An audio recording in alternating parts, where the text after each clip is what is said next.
하나님께서 40장에 이 포로된 현실 속에 있는 이스라엘의 운명이 여기가 끝이 아니라고, 그럴 수 없다고, 왜냐하면 내가 하나님이니까, 내가 너희를 약속한 복주기로 작정한 주인이니까 이대로 끝날 수 없다. 그래서 너희는 위로하라, 내 백성을 위로하라 라고 외치고 등장하셨습니다. 너희는 예루살렘에 정다히 말하라. 높은 곳은 낮아지고 골짜기는 도두어져 여호와의 길을 예비하라, 이렇게 됐었죠. 기억나시나요? 그 길을 평탄하게 만든다는 것은 너희 실패들아 허리를 굽혀라, 너희 저주들아 칼을 놓아라, 그런 뜻이라 그랬죠. 너희의 절망이, 너희의 무능이 너희의 운명을 만들지 않는다. 내가 만든다. 너희 앞에 장애가 됐던 어떤 것도 다 엎드려 여호와의 길에 그 발 디딤돌이 될 것이라, 이렇게 됐죠. 그러자 41장에 오면 성경이 당연히 설명하듯이 우리에게 의문이 생깁니다. 결국 하나님이 그렇게 돌연히 들어와 역사를 파탄내실 거라면, 그러면 고민하고 노력하는 것은 무슨 소용이 있단 말입니까? 라는 질문이 당연히 생기게 됩니다. 인류 역사를 보면 하나님이 최종 결정권자이고 성실하시고 복주기를 원하신다면 역사가 설명이 되지 않지 않느냐. 그리고 마침내 주실 거라면 왜 기다리시는가? 지금 오실 수 있지 않는가? 그리고 우리들에게 왜 이런 실패와 혼돈의 시간을 놓아두어 멸망을, 비극을 보게 하시는가? 라는 질문이 나올 수밖에 없습니다. 이 40장 이후에 하나님의 위로와 약속, 궁극적 승리에 관한 이 주장들은 이스라엘을 향한 것입니다. 민족적 구별을 하기 위해서 이스라엘이라고 하는 것이 아니라 하나님이 선택하고 약속하고 목적한 대상의 대표자로서 이스라엘에 대하여 하는 약속인데, 그것이 반복적으로 그 호칭이 등장을 합니다. 오늘 41장 8절, 그러나 나의 종 너 이스라엘아, 내가 택한 야곱아, 나의 벗 아브라함의 자손아. 이스라엘, 야곱, 이런 이름이 계속 반복되어서, 예를 들면 43장 1절 보시면 야곱아 너를 창조하신 여호와께서 지금 말씀하시느니라, 이스라엘아 너를 지으시니가 말씀하시느니라. 44장 나의 종 야곱아 내가 택한 이스라엘아. 이런 표현들은 수도 없이 반복되기 때문에 여러분들이 나중에 더 확인하실 수 있습니다. 야곱과 이스라엘은 동일인의 다른 두 이름입니다. 원래는 야곱이었고 야복나루 사건을 통하여 하나님이 이스라엘이라고 이름을 바꿔주셨고, 그 이름은 그 민족, 국가의 이름이 됩니다. 이스라엘이라는 이름으로 불리는 것과 야곱으로 불리는 것은 매우 달라서, 야곱으로 불리는 때에 그 호칭이 가지는 역사적 의미, 야곱이라는 사람의 생애에서의 그 형편과 표현하고 싶은 내용과 이스라엘로 불릴 때 표현되는 내용은 사뭇 다릅니다. 지금은 북왕조 이스라엘과 남왕조 유다를 꾸짖는 중인데, 그것을 야곱이라는 이름으로, 왜냐하면 야곱이 이스라엘이라는 이름으로 바뀌고 이스라엘이라는 이름이 국호가 되어 이스라엘이 행한 일이 야곱이 행한 일과 같고, 야곱에게 이스라엘이라는 이름을 주어 야곱에게 하신 승리가 이스라엘에게 유효하다는 얘기를 하려고 야곱과 이스라엘은 번갈아 등장을 합니다. 근데 여기 있는 대로 야곱은 누구냐? 그 행실대로 벌하시며 그 행위대로 그에게 보응하시는데 태어날 때 형 발 뒤꿈치를 잡고 나온 사람입니다. 왜 그랬을까요? 그때는 장자 독식이거든요. 차남부터는 아무런 유산이 없습니다. 그래서 그는 팥죽으로 장자의 명분을 형에게서 빼앗고 또 어머니와 짜고 속이고 들어가서 눈먼 아버지에게 형이 받을 축복도 받아냅니다. 야곱입니다. 그러니까 야곱이라는 이름으로 소개되는 야곱의 생애는 인간이 자기 힘으로 할 수 있는 모든 노력을 다 기울여 아무것도 얻지 못한 그런 생애를 표현하는 일에 야곱이 등장합니다. 야복나루에서 야곱은 마지막 공포와 갈등과 그 선택할 수 없는 절망 속에 나를 밤을 지새웁니다. 하나님이 찾아오시죠. 야곱과 씨름하시고 야곱이 지질 않습니다. 하나님이 그의 환도뼈를 치고 야곱이 가는 하나님을 붙잡고 무릎을 꿇죠. 축복하시지 않으면 보낼 수 없습니다. 내 이름이 뭐냐? 야곱입니다. 다시는 야곱이라고 하지 마라. 너는 이스라엘이다. 하나님과 싸워 이긴 사람입니다. 뭘 이겼을까요? 하나님은 야곱을 당할 수 없답니다. 진답니다. 그게 무슨 말이라 그랬죠? 부모는 자식을 이기지 못합니다. 사랑하는 사람은 상대를 이기지 않습니다. 이스라엘입니다. 그것이 하나님이 그가 지은 인류에 대해서 가지시는 부모의 마음입니다. 우리는 그의 백성이며 그의 복받는 시민일 뿐만 아니라 성경은 언제나 우리는 그의 자식이라고 얘기합니다. 우리는 하나님의 자녀입니다. 독특한 지위입니다. 우리는 하나님을 훨씬 다른 조건, 다른 기준보다 이런 혈육의 관계에서 이해해야 됩니다. 그렇지 않으면 말이 맞지 않습니다. 그런데 이 순서가 지금 얘기한 야곱의 기본적인 자기 이해, 무지했을 때, 하나님 없이 살 때의 잘못한 인생과 하나님이 찾아와 그를 복준 야복나루 사건은 출생과 베델 사건과 야복나루로 이렇게 순서가 베델이 가운데 끼어 있습니다.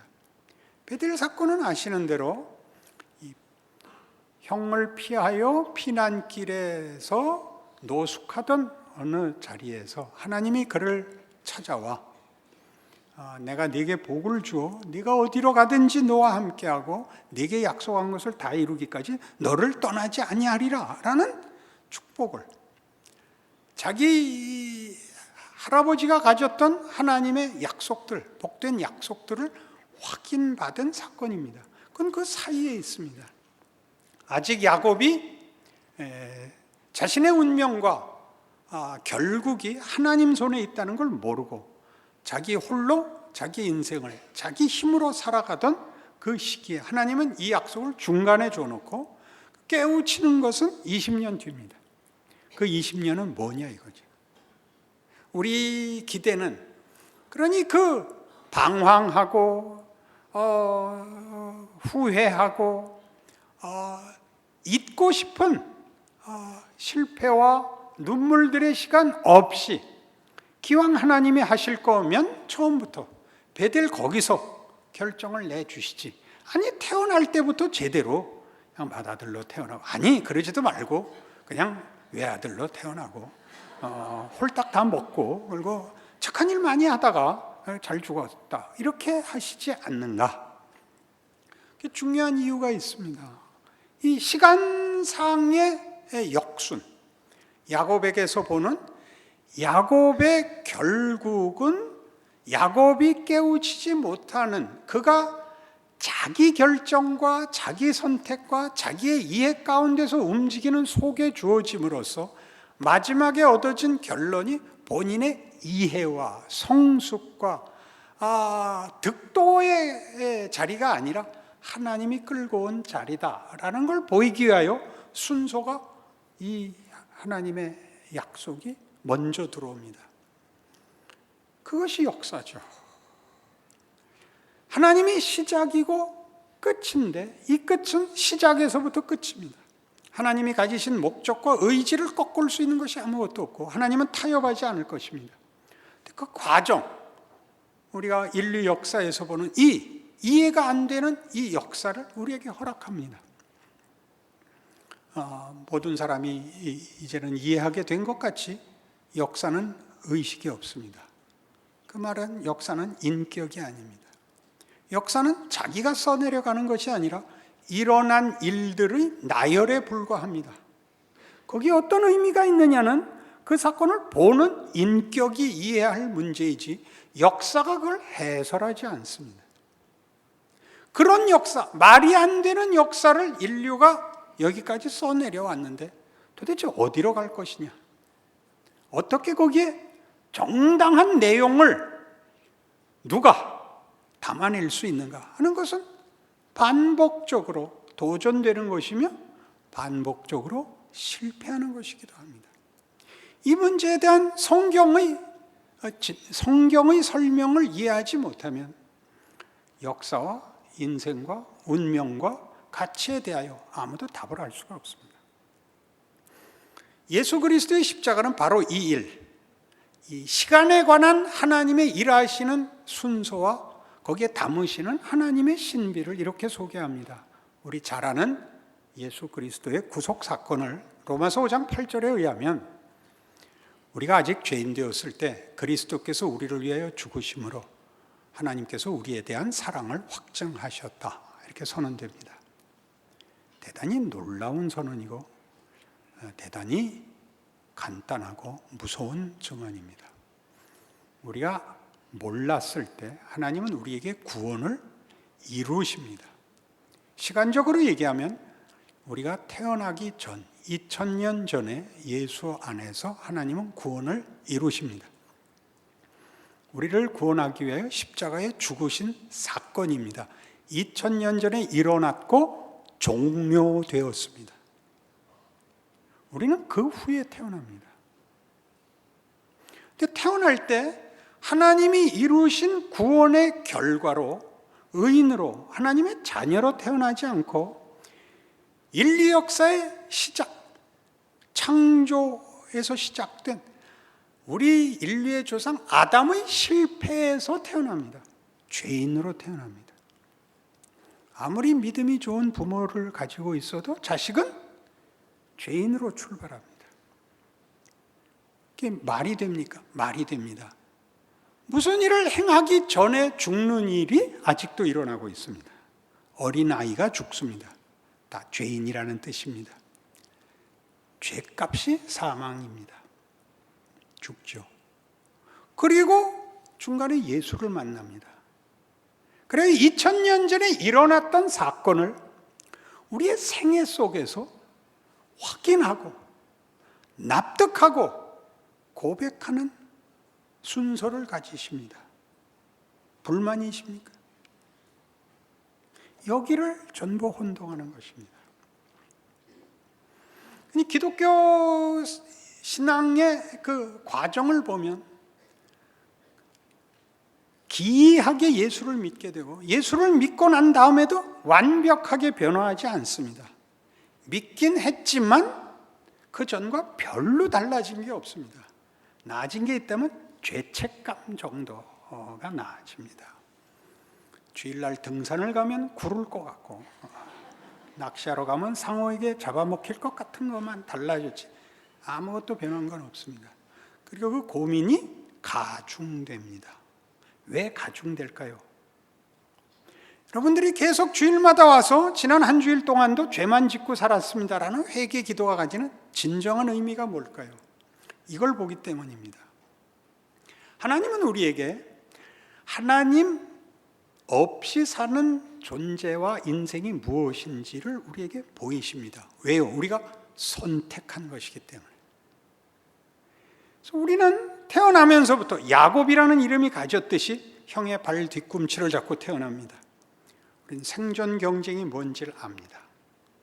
우리는 예수 믿는다는 말을 사회에 가서는 해서는 안 된다는 걸 압니다.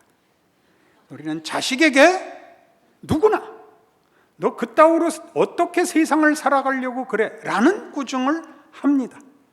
아무리 믿음이 좋아도. 그런 건 다 믿음이 없는 탓일까요? 그럴 겁니다. 믿음이 없는 건 죄일까요? 아니요. 믿음이 좋아지는 필수적인 과정입니다. 예수 믿는 확인은 뜻밖의 긍정적인 것, 적극적인 것으로 확인되지 않고 소극적이고 부정적인 것으로 확인됩니다. 어떻게요? 세상이 약속하는, 세상이 가치 있다고 얘기하는 것들이 전부 거짓말이라는 것을 세상 속에서 배웁니다. 이기면 행복해지는 줄 알지만 이기면 두려움만 남습니다. 물리친 적이 곱게 물러나는 예가 세상에는 없습니다. 망하면 같이 죽자 그럽니다. 가지면 나은 줄 아는데 가지면 짐이 더 많을 뿐입니다. 우리에게 어떤 기회가 주어지면 그 기회를 선용하는 예는 없고 우리는 그 기회를 언제나 이기적으로 쓸 줄밖에 모릅니다. 그것은 도덕도 아니고 양심도 아니고 현실입니다. 이 로마서 7장에 나타난 표현대로 오호라 나는 곤고한 사람이로다. 이 사망의 몸에서 누가 나를 건져내랴는 양심의 가책도 도덕적 결벽증도 아닙니다. 현실입니다. 우리가 살면서 부러워하고 기대하고 소원한 모든 것들이 성공한 사람, 더 가진 사람이 멋있는 사람을 본 예가 없습니다. 그러지 못한 사람은 곱게 찌그러져 있는 법이 없습니다. 안 그렇습니까? 이 세상에서 제일 무서운 것이 무엇이냐? 사람이죠. 사람이죠. 살아보십시오. 괜히 겁을 주는 문제가 아니고 사실입니다. 움직일 수 없는, 타협할 수 없는, 변명할 수 없는 사실입니다.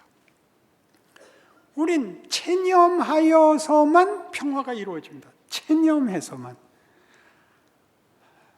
끝까지 밀어붙이면 너 죽고 나 죽자 할 것이니까 어떻게 3:7로 나눠 먹느냐? 5:5로 나눠 먹느냐?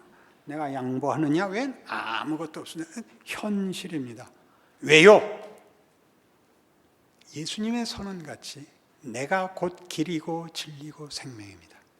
그것은 법칙도 아니고 물건도 아니고 노력의 결과물도 아니고 예수님이 인격으로 진리와 길이고 생명입니다.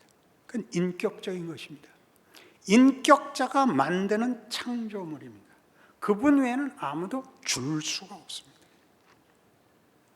사랑과 믿음을 갖고 싶으면 그분과 관계를 맺으셔야만 사랑과 믿음이라는 걸 갖게 됩니다. 다른 것으로는 없습니다. 다른 데 있는 믿음은 투자거나 도박이거나 확률입니다. 살면서 배우죠. 그러니까 우리의 회개는 다 내가 잘 못 살았습니다가 아니라 그렇게밖에 살 수 없습니다를 넋두리처럼 하는 겁니다.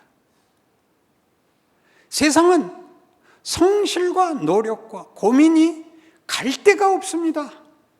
그걸 자책으로 내가 제대로 신앙생활을 못해서 가진 벌로 생각을 합니다. 아니요. 열심히 살아서 그것 외에는 본 것이 없고 거기서 아무런 답을 얻을 수 없는 현실을 아직도 제대로 설명할 줄 몰라서 회개하면 다음 주에는 행복이 찾아올 줄 기쁨이 찾아올 줄 착각하는 겁니다. 이렇게 신앙은 묻어나오는 것입니다. 그러니 우리가 기적을 논할 때 기독교의 기적이 뭐죠? 공간을 뒤집는, 죽은 자가 살아나고 바다가 잠잠해지고 문둥병자가 나음을 받고만이 하나님의 능력이 아니라 시간 순서가 뒤바뀌죠. 시간이. 여러분, 한 부모가 누구의 자식이고 누구의 부모가 되는데 자기가 한 것의 어떤 결과로 자기 자식이 태어나야 맞을 겁니다. 누구의 자식일 겁니다. 자식에 의해서 부모가 지위가 변하는 것 아시죠? 시간이 역행하는 우리 일상생활에 있는 일입니다. 자식이 잘못하면 부모가 자기가 못한 수치를 당해야 됩니다. 얼마나 시간이라는 것이 꼭 앞은 지나가 버렸고 뒤는 남아있고가 아니라 서로 연계되어 있는가를 생각해 보십시오. 하나님이 그것 우리에게 허락하십니다. 왜요?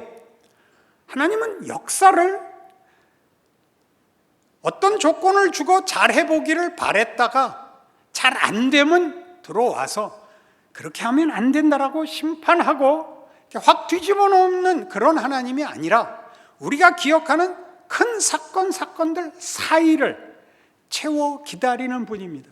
하나님의 일을 위하여 우리 앉혀놓고 설명을 하거나 구경을 시키거나 훈계를 하시는 것이 아니라 나 자신을 그의 뜻과 목적에 맞게 채우십니다.